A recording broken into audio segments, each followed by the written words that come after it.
Oh wow! I found an old photo album. Let's see what's inside.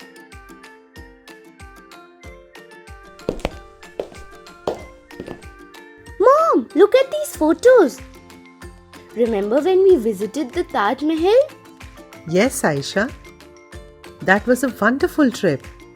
The Taj Mahal is one of the most beautiful monuments in India. Mom, when will we plan the next trip? Can we go somewhere special during the summer vacation? Sure, Aisha. There are many wonderful monuments to visit in India. Tell me, where you want to go? Mom, can you tell me about different monuments of India so we can decide? Sure, Aisha. I will show you the images on laptop and we will explore about Indian heritage today. Let's go to the living room. Sure, Mom. I am very excited.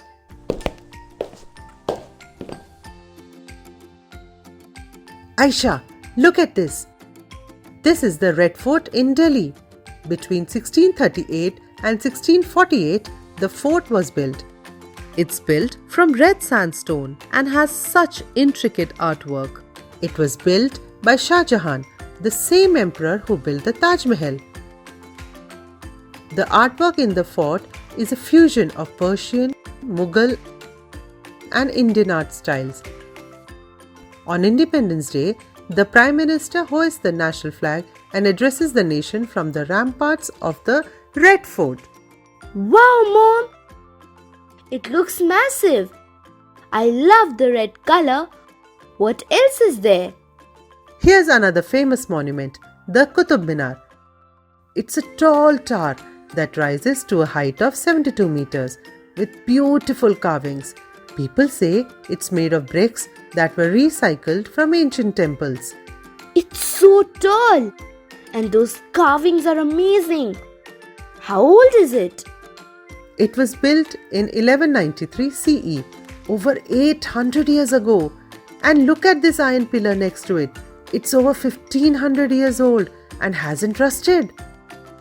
How is that possible? Why has it not rusted for so long? It's one of those engineering marvels of that time. Delhi also has the Purana Killa or the Old Fort, which is believed to have been built around the 16th century. It boasts Mughal architecture with impressive red sandstone walls and 3 grand gates. The Killa houses a museum and is a popular historical site. Wow, so it's been standing for centuries. Exactly. Just like the Humayun's tomb, which is nearby. It's made of sandstone and marble, where Humayun, one of the Mughal emperors, was buried. This tomb is even recognized by UNESCO as a World Heritage Site. That must have taken a lot of effort to build. It's amazing how these structures have stayed for such a long time. They really show the skill and dedication of their builders. Of course, it took so much effort, just like Fatehpur Sikri, the fort city built by Emperor Akbar to celebrate his victory in Gujarat. The Buland Darwaza, a towering gateway, is a testament to its grandeur. Fatehpur Sikri was the capital of the Mughal Empire for some time, reflecting a golden era of art and architecture in India. What about this fort? This is Shivneri Fort near Junar in Maharashtra, known as the birthplace of Shivaji, the founder of the Maratha Empire. The fort is fortified with 7 huge gates, and inside there is a statue of Shivaji alongside his mother Jijabai. It's not just a fort, but a symbol of courage and leadership that Shivaji inspired in his people. What about the Sanchi Stupa you mentioned earlier? The Sanchi Stupa, built around the 3rd century BCE by Emperor Ashoka. It's located in Madhya Pradesh and is one of the oldest Buddhist stupas. The stupa is adorned with 4 gateways called toranas, each intricately carved to depict different stages of Buddha's life. Symbols like the lotus, banyan tree, wheel, and footprints represent his birth, enlightenment, teachings, and presence respectively. It's a serene place that reflect the spiritual journey of Gautam Buddha. This looks so beautiful, Mom. Yes, we can also visit the Dilavara temple. These temples are in Mount Abu, Rajasthan, built between the 11th and 13th centuries and are exquisite Jain temples. They are known for their intricate marble carvings, so delicate that they resemble semi-transparent lace.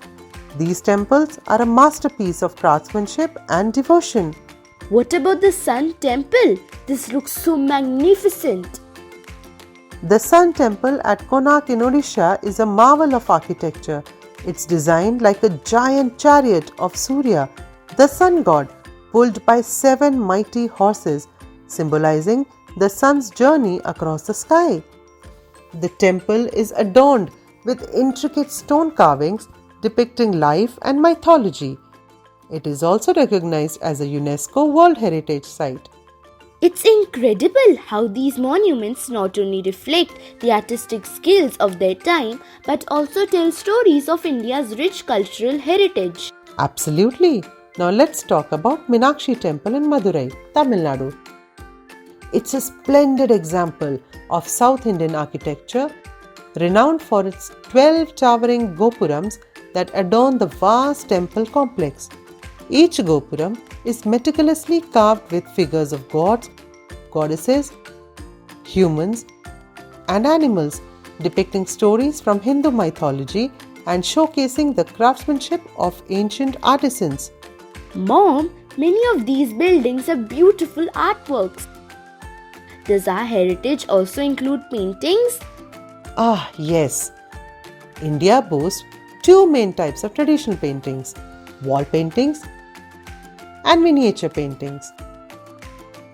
The Ajanta and Ellora caves are famous for their ancient wall paintings, which are vivid and colorful depictions of the life and teachings of Buddha. These murals not only showcase artistic prowess but also provide valuable insights into the spiritual life of ancient India. What about the cave paintings at Bhimbetka? The cave paintings at Bhimbetka offer a glimpse into the lives of people in prehistoric times. These paintings, created using natural dyes and colors, depict scenes of daily life, hunting, dancing, and rituals. They are a testament to the creativity and ingenuity of our ancestors, capturing moments from a distant past. And the Rajasthani and Pahari paintings? Rajasthani and Pahari paintings are the exquisite examples of miniature artistry in India. Influenced by Mughal painting traditions, these miniatures are known for its intricate details, vibrant colors, and portrayal of mythological themes, royal courts, and everyday life. They represent a fusion of cultural influences and artistic expressions from different regions of India. It's amazing how diverse our cultural heritage is. Indeed, our country's rich heritage encompasses architecture, sculpture, paintings, traditions, and more. It's our responsibility to preserve and protect this heritage so that future generations can appreciate and learn from the history and achievements of India. We should definitely ensure that these treasures are safeguarded for the future. Absolutely. By preserving our heritage, we not only honor our past but also enrich the cultural tapestry of our nation. It's a legacy worth cherishing and passing on. Today, I learned so many different things about monuments. Thank you so much, Mom. I will think about which place we should visit and tell you soon. I'm glad, Aisha. I'm always here to help you.